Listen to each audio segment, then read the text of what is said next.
Hello and welcome back to Pentor Cars Cornish Car Collectors, where it's just gone at 6:54 in the morning sunrise here in Cornwall, and we've just left a place called Cremyll, which is about as far southeast as you can get here in Cornwall. And the reason that we're here is because today is the first road trip or the first challenge video here at Pentor Cars Cornish Car Collectors. Now, we've all heard of the North Coast 500, the NC500, which is well, described as the ultimate road trip here in the UK, driving around the north coast of Scotland, 500 miles on beautiful, fantastic driving roads and really beautiful scenery. Now that sounds like a lot of fun, and I'll certainly do it one day. The problem is, it's a long way from Cornwall. In fact, it's 650 miles from here just to get to the start of the NC500. And well, that got me thinking. You see, Cornwall's a loop, and we have some of the most breathtaking beaches, some of the wildest coastline here in Cornwall. And it's a lot closer than Scotland. So today, I'm going to drive around Cornwall. Well, actually, I'm going to take 2 days to do it. Today, I'm going to drive along the south coast of Cornwall, about 140 miles, sticking to the coast roads. I'm going to stop in 10 locations. And then I'll sleep the night in Penzance. And then tomorrow, we're going to drive the north coast of Cornwall, 160 miles, again, stopping in 10 locations. It's going to be really great. So join me as we take this V8 on that epic road trip. 140 miles today, 160 miles tomorrow around Cornwall, or Kernow as it's known to the Cornish speakers. So you've heard of the North Coast 500, the NC500? Welcome to the Kernow300.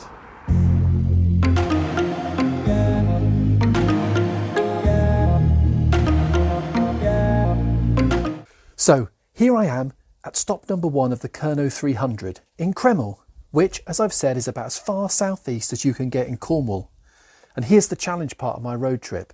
You see, driving 140 miles today doesn't sound too difficult, even through the narrow Cornish coast roads, as I keep the sea on my left. It's 6 hours of continuous driving, but the thing is, I'm not going to be continuously driving. I'm going to stop at 10 lovely Cornish locations today and another 10 tomorrow, and I'm going to do all of it in the daylight. Sunrise today is 6:54 AM and it sets in Penzance at 6:09 PM. So I've got 11 hours and 45 minutes. I think it's going to be tight, and tomorrow will be even worse as I have less daylight travelling west to east against the sun. Which car have I chosen for the inaugural Kernow300? Well, it's my MG ZT260 SE with its 4.6 litre V8 engine, and I'll tell you lots more about this car later in the video. So this is Cremyll, stop number 1, and I'll talk you through the full route in a minute. Across the River Tamar there is Plymouth and Devon. Southeast Cornwall is often referred to as a forgotten corner of Cornwall, and it's a perfect place to start my Kernow300. So let's go. And whilst I remember, don't forget to like, comment and subscribe. Time for the first V8 startup.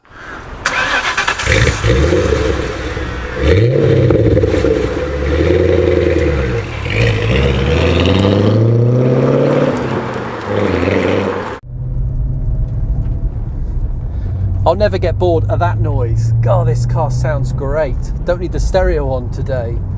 Anyway, if I were driving directly to Penzance, it would take me 1 hour and 45 minutes to get there, but it's going to take over 6 hours, and I'll run through the route in a moment. But first of all, I'll point out that we've just left Cremyll and we're driving past Mount Edgecombe, which is a beautiful country park, about 865 acres of country park, home to a nice woodland, gardens and Mount Edgecombe House. But most importantly of all, the first Sunday, the first Sunday of every August, they host a fantastic car show here, which we're a regular attendant. I think we've been coming for 10 years, so that's one to really look out for.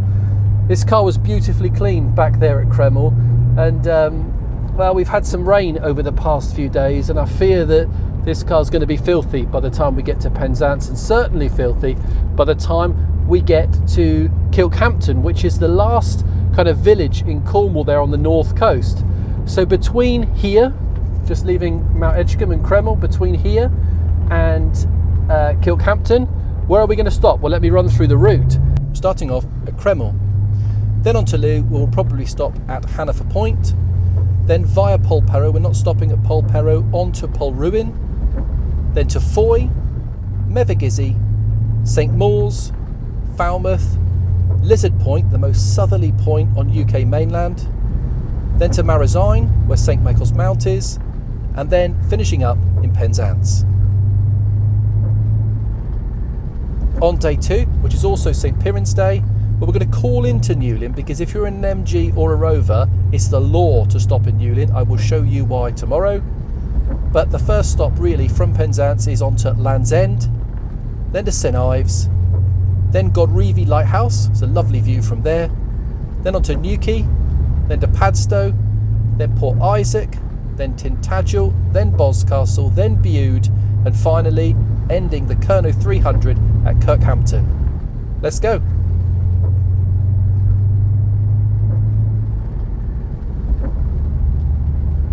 Well, this rain shower wasn't forecast today, but I'm sure that it will pass. I said we'd stick to the coast roads, and we are. So we've just driven through Kingsand and Corsand, and now past Rame Head and along the lovely Whitsand Bay Coast Road, which I've featured a few times here on the channel. In fact, here's some photographs of this car on this road on a bit of a better day than today. It really is a beautiful road to drive across, and just one example in the first few miles of the Kernow300 of the beautiful driving roads and the lovely scenery that we have here in Cornwall. God, this is going to be great fun. I'm really looking forward to it. As we drive up here towards Tregantle Fort, there's my brother's car. Looks like he's out surfing with his friend Simon. Anyway, that's the Whitsand Bay Cliff Road done. Now past Tregantle Fort and onto Looe. So the sun's come out and here we are driving into Looe. Now Looe used to be one of Cornwall's kind of busiest ports, exporting tin, arsenic, granite. They had a really big fishing and boat building industry as well. But these days the kind of narrow streets, all the little shops attract, well, lots and lots of tourists, thousands of tourists every single year who come here to kind of crab off the harbour side wall, to play in the arcades, to buy the lovely ice creams and the pasties. It really is a nice little place. Now we'll drive out through West Looe and out to Hannafore Point. I think we'll stop there for a photo, but it's the first stop. As I say, the sun's out. I'm going to have to put my sunglasses on. This is really nice. Look at this, look at the tide up. What a beautiful little place. Do you know, it's a far cry, this little village now with its tourism, from the village that many years ago was actually torched, well, raided and torched by pirates. So there you are, a bit of trivia about Looe.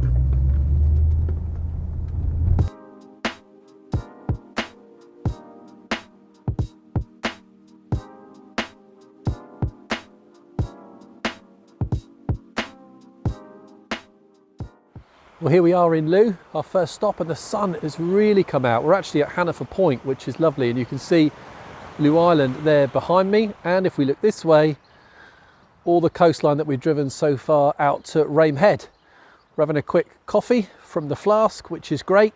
And then from here, it's on to Polruan, which is it was a real hotspot for smuggling years ago, as so many of the Cornish coves were. So let's drink this quickly and then get back on the road. But isn't it lovely here? Let's just enjoy the view here in Looe at Hannafore Point. Okay, let's go.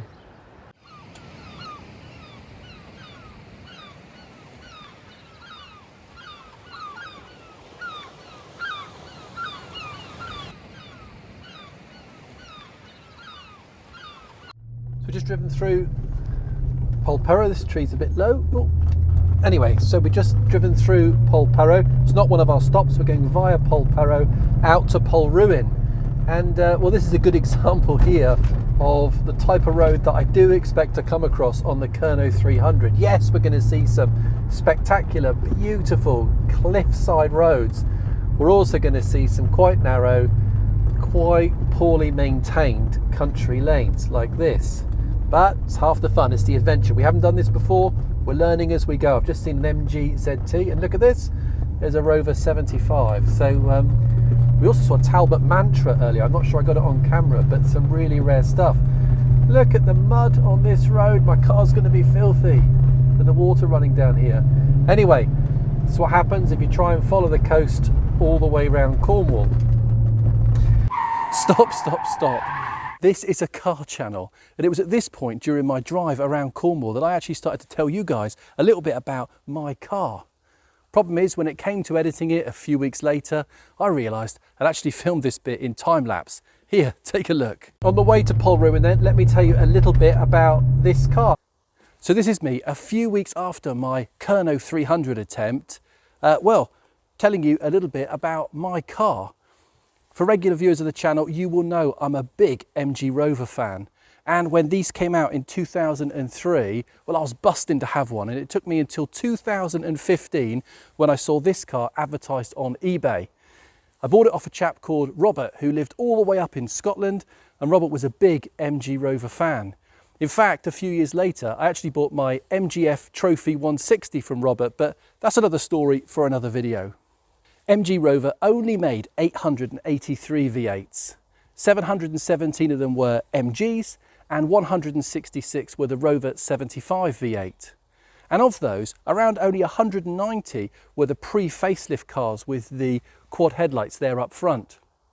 Now my car is build number 156, and it's here in its beautiful monogram Mirage paint. I think only 20 of them, or 20 or so, were produced in this colour.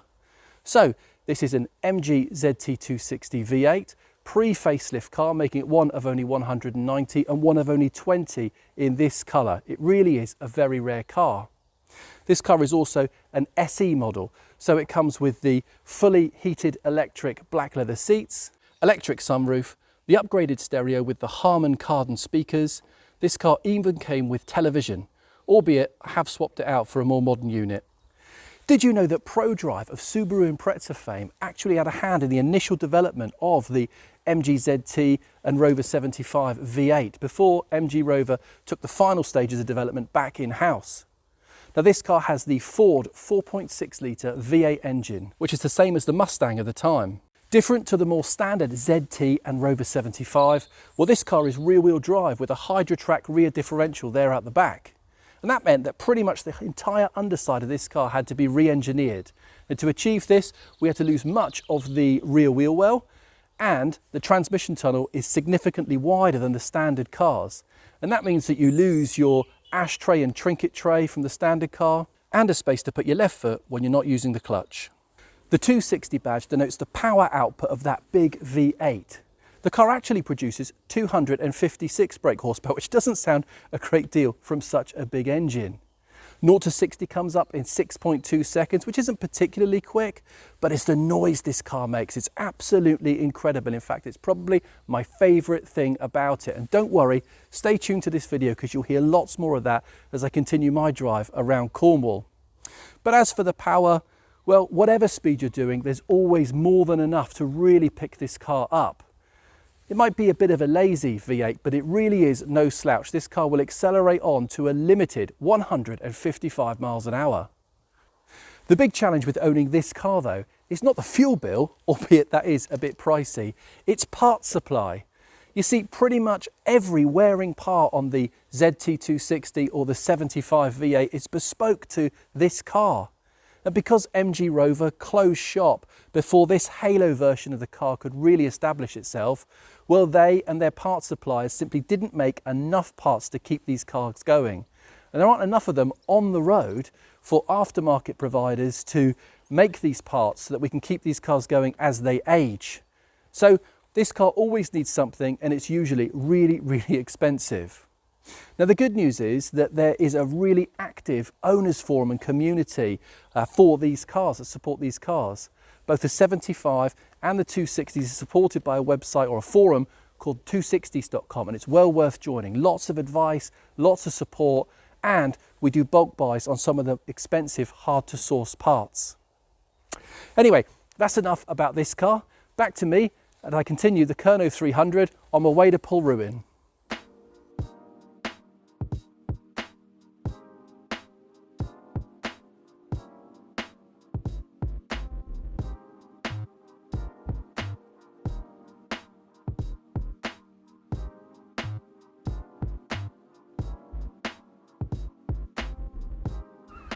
Here we are then in Polruan. Car's looking a bit dirty, we'll have a look at that at the moment. Let's take in the view first of all. As you can see, there is Fowey, just across the river here from Polruan. It's quite windy, we're up the top.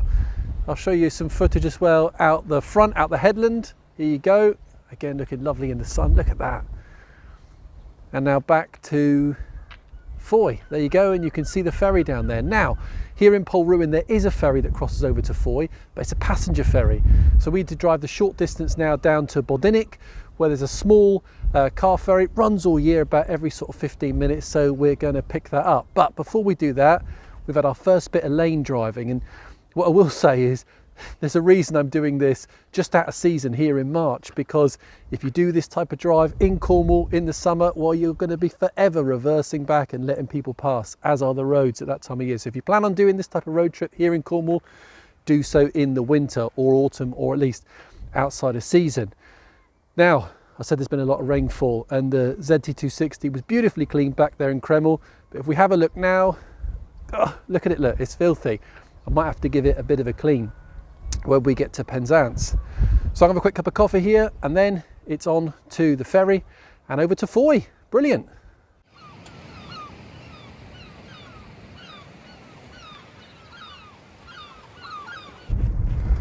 Right, a lovely stopover in Polruan, another coffee drunk, and now got to pick up the Bodynic ferry and cross over into Fowey. I don't know if the noise that this car makes comes across on camera, but I promise I'll put the camera on the outside of the car a bit later on, and we'll get some of that exhaust note, because I mean, coming through here, it's just delightful. Right, lovely little narrow roads here as we come through Polruan, and I think we go left down here. Yeah, try and do all this without sat nav. So we could get stuck, but I'm sure it'll be okay. So here we are, arriving into Bodynic, and signs for the ferry, which is good. Having entertained the people of Polruan and the surrounding area with the sound of the V8 a few times, we went back and forward trying to pick up this road. But we're about, well, it said a mile back there, so a mile to the ferry. Fingers crossed we get right on, right across to Fowey, but should be a nice little crossing anyway.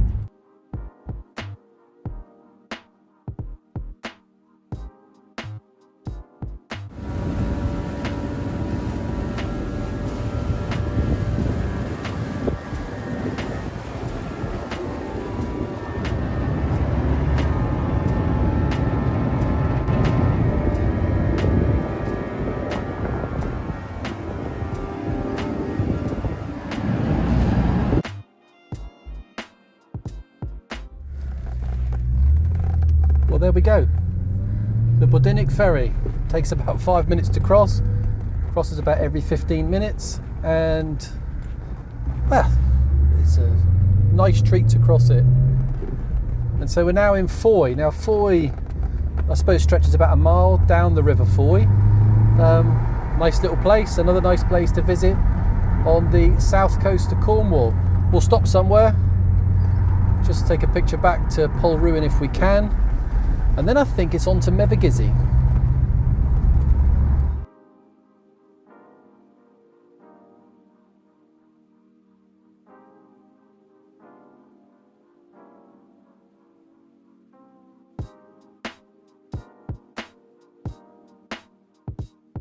Well, here we are in Fowey. Well, Fowey's down there. There's the Bodynic ferry there, look, just crossing over, and over there's Polruan. I think down there, if you can see it, about here-ish, is St. Catherine's Castle. Again, a really nice walk if you're out and about in Fowey. But, well, basically, that's where we were, Polruan. That's where we crossed. Here's where we are now in Fowey. I've found a bench to have a cup of coffee. I'm having a great day, and I love that car. On the Mevagissey next then, where I'll probably get some fish and chips. Okay, see you in a min.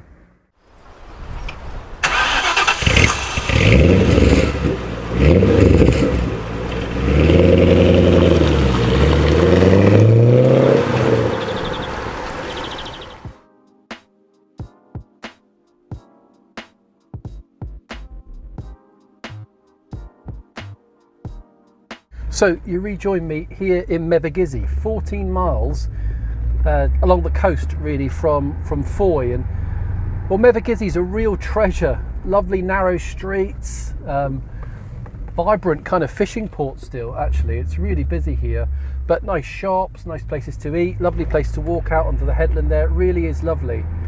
And there's also a nice aquarium here. In fact, I'll show you a picture of it now. It might be able to park next to it. Here you go. Has to be in the future. But yes, a nice aquarium here too, which is actually free to go in. Not that we have time for that today. I do think though that we'll stop for a while and well, have some fish and chips. So I think there's a car park along the harbour, which is through here. Let's have a go.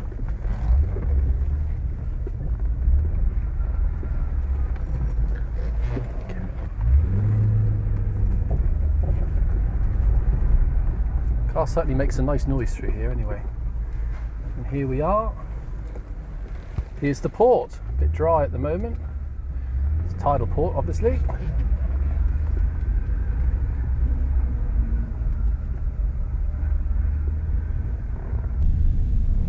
We get to drive right along the waterfront here at Mevagissey, which is really pretty. I don't know if the camera's doing it justice, but it's really nice. Later on we'll go up the top because we've got to go that way anyway, out towards St. Mawes. Thank you. But yeah, here we go. Mevagissey, one of my favourites.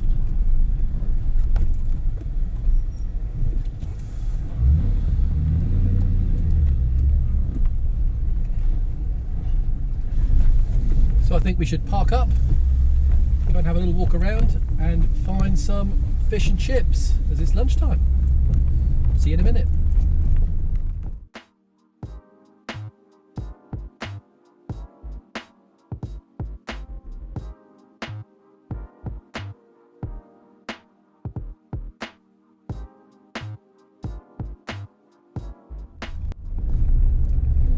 So that's us done in Mevagissey. Lovely little stay. Now we'll negotiate through these narrow streets and head on to St. Mawes, our next stop. I think via Gorenhaven and Porth Holland, but I might be wrong. Anyway, let's see if we can just get through here.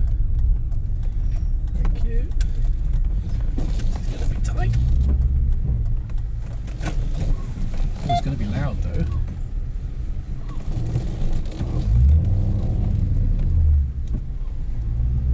It's going to be loud. If you can hear this.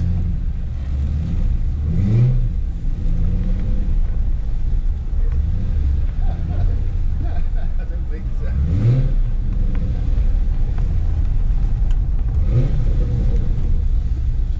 Lovely.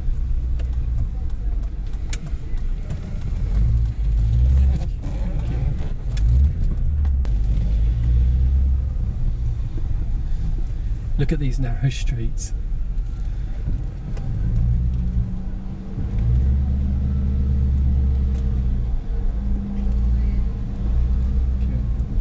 Thanks. Big old V8's getting warm here in Mevagissey as we get through all these narrow streets and all these people.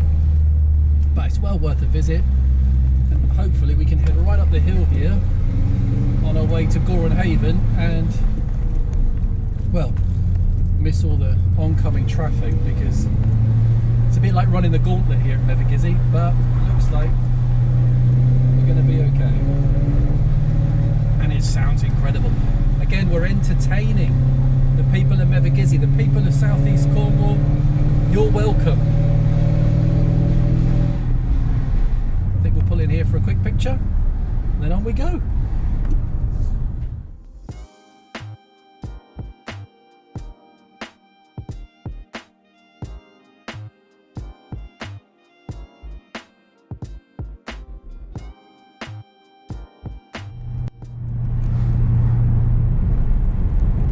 So here we are then, about to arrive into St. Mawes. We've done nearly 90 miles now on the Kernow300, and that's probably from Mevagissey to here, probably the longest drive that we've done so far, through some real twisties, a real test for the MG ZT V8. Anyway, St Mawes, really popular destination, location for the royal family over the years to come and visit. And St Mawes does have a lovely castle. Try and take a photograph of it. A really spectacular castle that sits on the cliffs of the River Fowl, and St Mawes directly opposite Falmouth. Albeit I think you've got to drive 17 miles from St Mawes around inland and around to get to Falmouth. So we'll have to do that drive in a moment. But here we are, arriving in St Mawes. Hopefully we'll be able to find a car park. We'll go down here and take a nice photograph. But St Mawes, really beautiful. We're starting to get to the part of Cornwall that becomes really quite rugged. We've been through a lot of the fishing ports, and there are more of course, but we're now getting down towards the Lizard, towards Land's End. Yeah, looking forward to showing you that in a moment. But for now, let's drive into St Mawes, see if we can see the castle, take a view over Falmouth, and have another coffee. Let's go.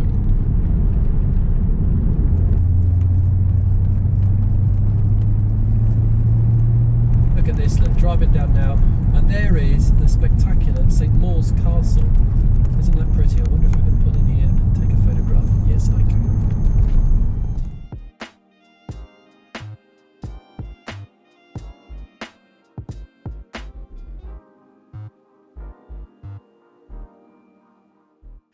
Here we are then in St Mawes, and it's windy. It must be an easterly wind because every time we're on an east bank we're getting the wind, and when we're on the west side we're not. Just like in Fowey we had no wind, but in Polruan we did. Anyway, we're in St Mawes. There's the castle, isn't it lovely? There's the car, isn't it lovely? Isn't the view amazing? I'll just cut to it now. As you can see, there's Falmouth there, just across the River Fowl. Looks as if you could throw a stone and hit it, but it's 17 miles to get there. So, well, I finished my coffee, so it's time to go. But my goodness, come and see St Mawes. It is beautiful. Right, let's go.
So we've made it to the King Harry Ferry.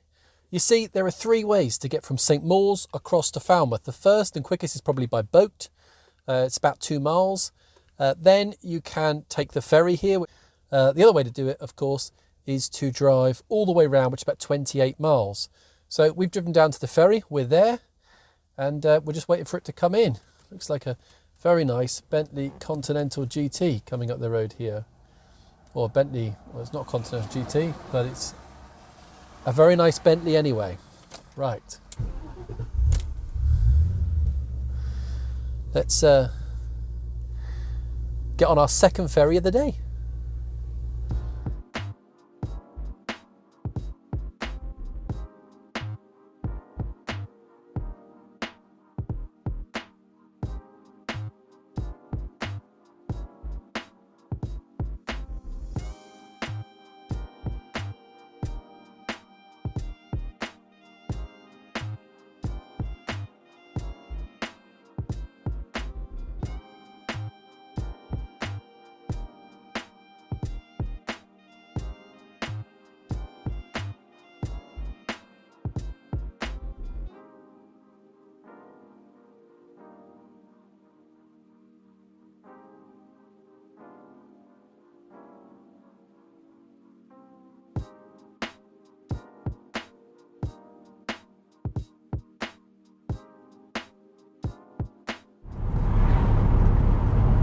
So here we are then, driving down into Falmouth. We've driven around the River Fal, well, some of it because we caught the King Harry ferry, and we got away without paying because their fare machine wasn't working, so a free ride on the King Harry ferry. Falmouth, a lot bigger than some of the places that we visited so far today, a lot more kind of industrial, commercial, but still a pretty place when you get down by the waterfront. So we'll take a drive along there in a moment, and then we'll try and find somewhere to park up and take a photo, because we must, to take a photo of the look back over to St. Mawes. Now, what can I tell you about Falmouth? Well, Falmouth's been a pretty busy port for many, many years, and there's lots of history here in Falmouth. I believe that in 1805, news of Admiral Nelson's death at Trafalgar was actually landed here at Falmouth and stagecoached up to London, where it was reported. And I think also there was a big kind of gold dust robbery in about 1840, 1839. About £50,000 worth of gold dust from Brazil was stolen from Falmouth. So lots of history here. More recently, back in 2001, the UK saw a solar eclipse, and it was here in Falmouth that the solar eclipse actually occurred at 11 minutes past 11 on the 11th of August. I remember that because it was my birthday, my 21st birthday back then. There's also been some movies shot around here. I think Disney's Treasure Island was filmed here in Falmouth, and also some bits of Brad Pitt's 2011 movie World War Z, or Z as we say here in the UK. Anyway, let's drive into Falmouth. Let's get down by the harbour side. Let's take a drive through there, and then let's try and find a spot to stop, because this is one of our stops, one of our 10 stops. We've got 3 left, but we're not going to stay very long because it's 3:30, and we know that the sun sets down in Penzance today at 9 minutes past 6. So we've got just under 3 hours to do the final 3 stops, Penzance of course being the last. So 2 to go, and they're 2 important ones. So let's dive into Falmouth. Let's take a look around very quickly, take a couple of pictures, and then get on with the Kernow300.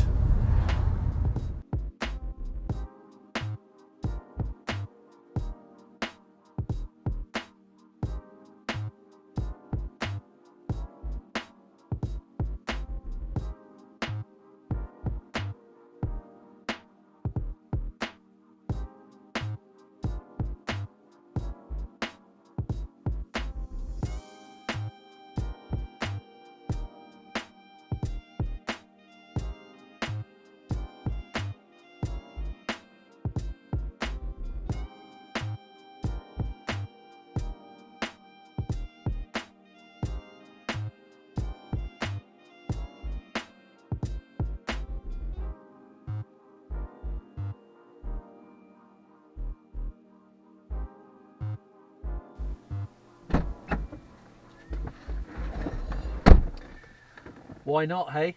So we're at Penzance Point. Penzance Castle's just up there. Beautiful views from up here. We've driven through Falmouth, which was nice, and we had that decent view over the docks there. I'll put the pictures up now. But Penzance Point's beautiful. So I think I'm going to sit here, have this ice cream, and then it's on to Lizard Point.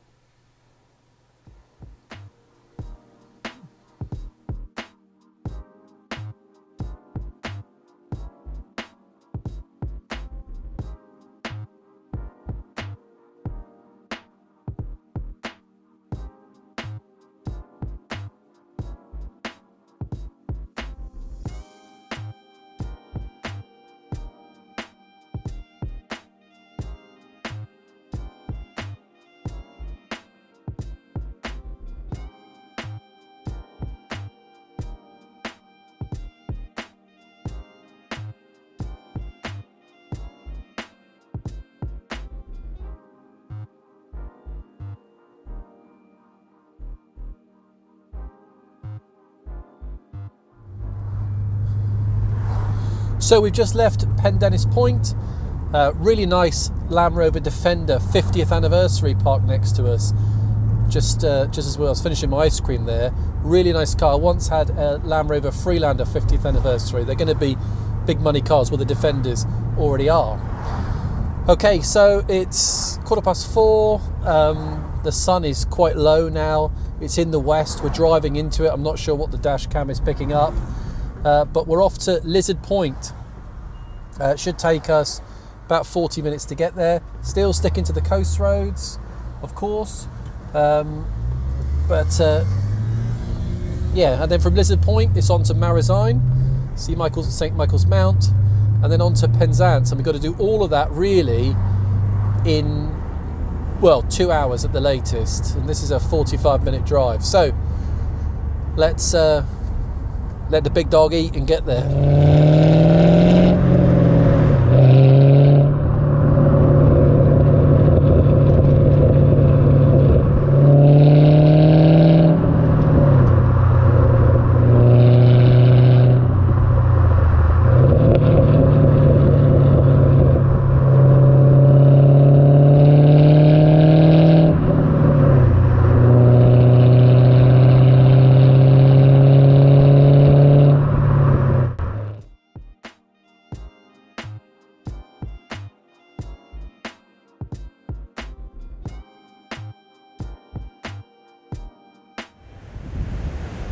We've made it to the Lizard, the most southerly point on UK mainland.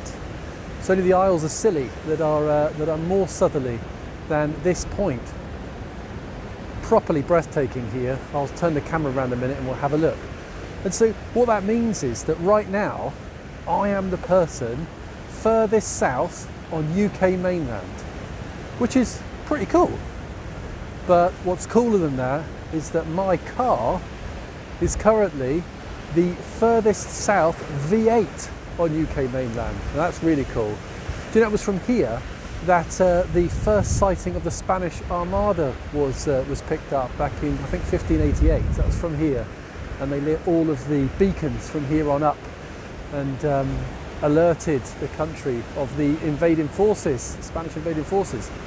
Anyway, let's turn the camera around and have a proper look around here at the Lizard, which really is a breathtaking place. Proper, rugged Cornish coastline. Well worth a visit. Let's have a look around.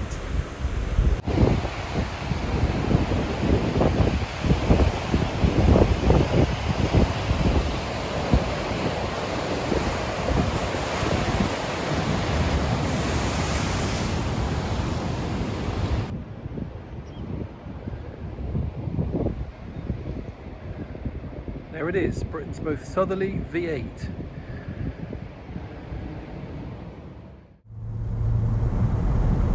Well, the race is on now.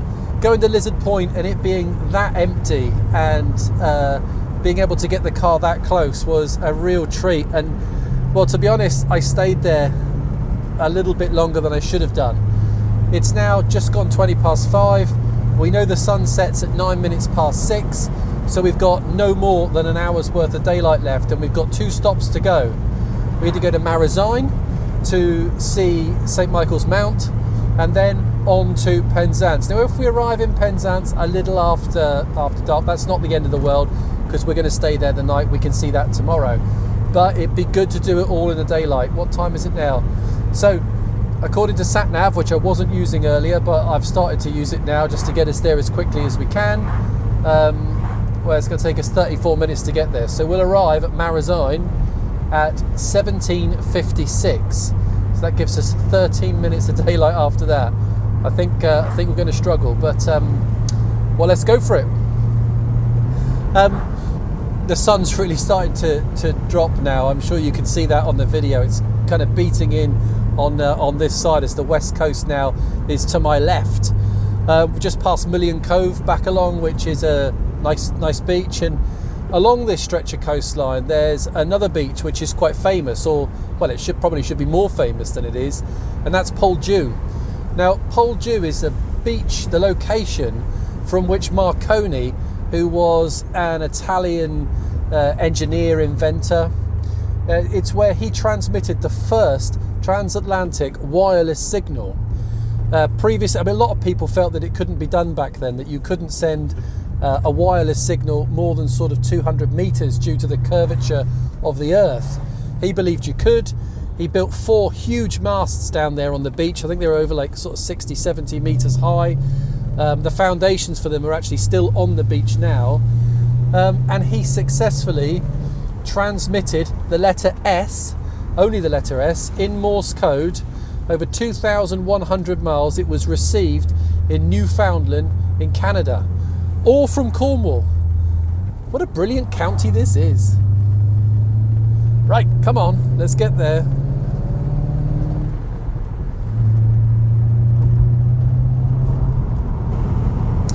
We're pretty close to Marazion now. In fact, I think it's just round this corner. Yes.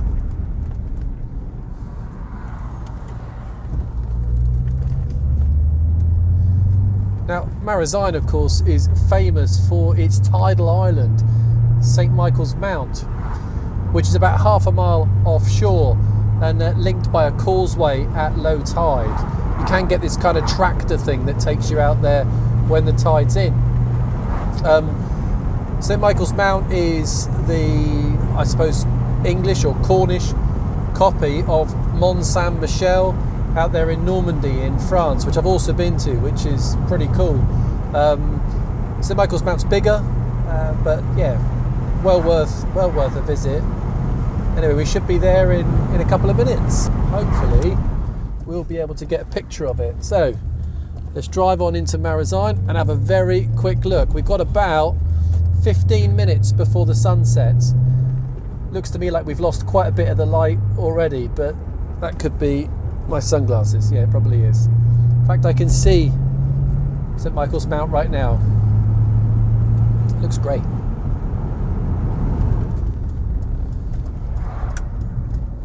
Yes, we made it. Look at that. Right, let me find a nice place to park for a picture.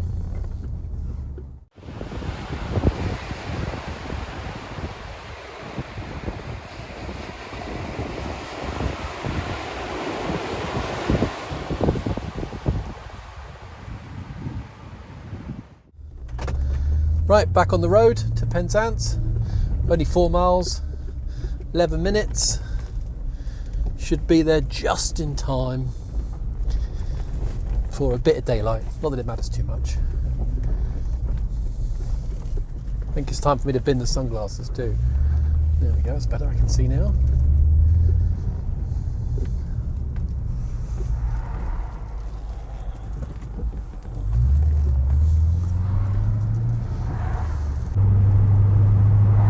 So the sat-nav's programmed to take us to our hotel for the night, which is just a Premier Inn, so nothing too flash. But would you believe it? We're due to arrive 18:08 and sunset today 18:09. If you don't believe me, look, there it is.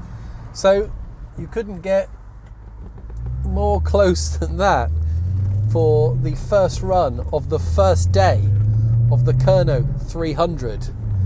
So we've got about, well, 3 or 4 minutes to go, so we should be pretty close. Wow, what a day.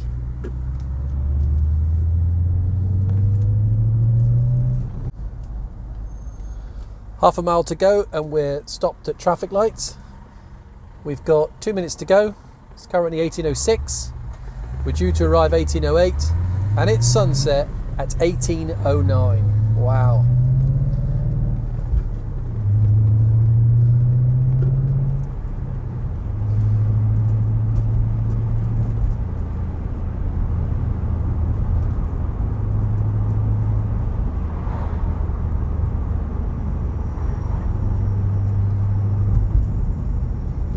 We're right next to the station at the moment here in Penzance. Hear a train there in the background just coming in. Don't think it's quite on camera. And here we are, in fact there it is. Look, can you see it down there, the train? And there is Penzance. Take a stroll around there later, I'm sure. But as for arriving in the daylight, we've done it.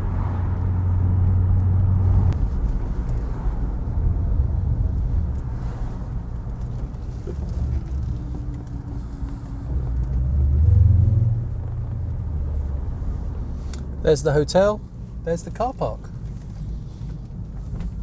Brilliant.